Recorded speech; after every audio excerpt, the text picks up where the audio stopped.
un joueur de l'OM est devenu invisible. Et pendant que tout le monde parle mercato, Pablo Longoria est en train de faire un ménage glacial dans le vestiaire, sans bruit, mais avec une efficacité terrifiante. Si tu veux les infos sans maquillage, reste bien jusqu'au bout et dis-moi en commentaire si toi tu trouves ça honteux ou génial. Ruben Blanco. Même le nom sonne comme un joueur qui s'est effacé. Et ce n'est pas une image, ça fait presque 2 ans que ce gardien vit une situation à la limite du cauchemar. Il n'a plus disputé le moindre match officiel avec l'OM depuis février 2024 et depuis, c'est le silence. Le genre de silence qui te glace. Le pire, ce n'est même pas une histoire de « il est mauvais » ou « il a raté un match ». Non, c'est plus cruel. Il est juste devenu inutile dans la hiérarchie. Aujourd'hui, l'ordre est brutalement clair. Geronimo Rulli est le titulaire, Jeffrey Delange est la doublure, et Blanco fait le nombre. Le troisième gardien, celui qu'on oublie, celui qui s'entraîne, qui attend, qui regarde les matchs comme un supporter, sauf que lui, il est payé pour ça. Et quand tu es gardien, attendre, ce n'est pas juste frustrant, c'est destructeur. Le rythme se perd, les repères disparaissent, la confiance s'évapore. C'est une punition silencieuse. Mais le plus choquant dans cette histoire, c'est que ce n'était que le début. À Marseille, il y a une règle. Si tu ne sers plus au projet, tu sors du cadre. Et Longoria, lui, ne fait pas dans la dentelle. Il fait dans l'optimisation froide. Parce que l'OM veut viser haut et le club répète ses ambitions.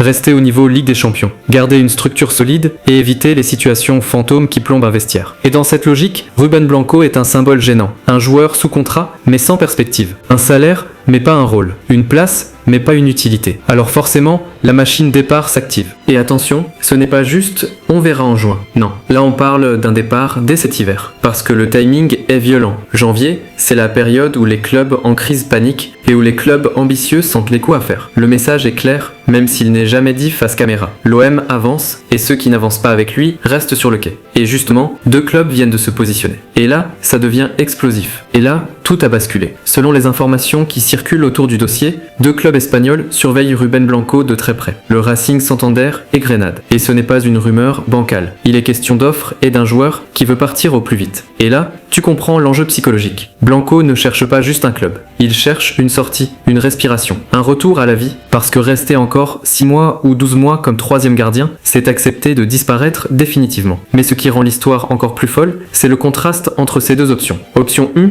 Racing Santander, un club qui peut sembler modeste quand tu es habitué au Vélodrome, sauf que Santander est en train de faire une saison énorme. Ils sont leaders de la Segunda Division sur la période récente. En clair, s'ils montent, c'est potentiellement la vitrine de la Liga derrière. Une rampe de lancement, un comeback. Option 2, Grenade. Et là, c'est l'autre extrême. Grenade est dans une zone beaucoup plus dangereuse, une saison plus lourde, plus instable. Mais parfois, c'est dans le chaos que tu deviens indispensable. Et Grenade, justement, aurait déjà formulé une offre. Donc le dilemme est terrifiant. Santander est projet propre, ambitieux, potentiellement monté. Grenade, mission sauvetage, pression maximale, mais statut potentiel plus grand. Et toi, pose-toi la vraie question. Qu'est-ce qui est le plus important pour un gardien qui n'a presque pas joué depuis 2 ans? La sécurité ou le feu? Dis-moi en commentaire ce que tu ferais à sa place. Mais attends, parce que le twist le plus inquiétant, c'est ce que l'OM y gagne, et ce que l'OM risque d'y perdre. Mais ce n'était que le début. Pourquoi l'OM voudrait le faire partir maintenant? Parce que garder un joueur hors rotation, c'est un poison silencieux. La masse salariale. Un 3e gardien qui ne joue pas, c'est un coup sans retour. Et dans un club qui veut se renforcer ailleurs, chaque euro libéré devient une arme.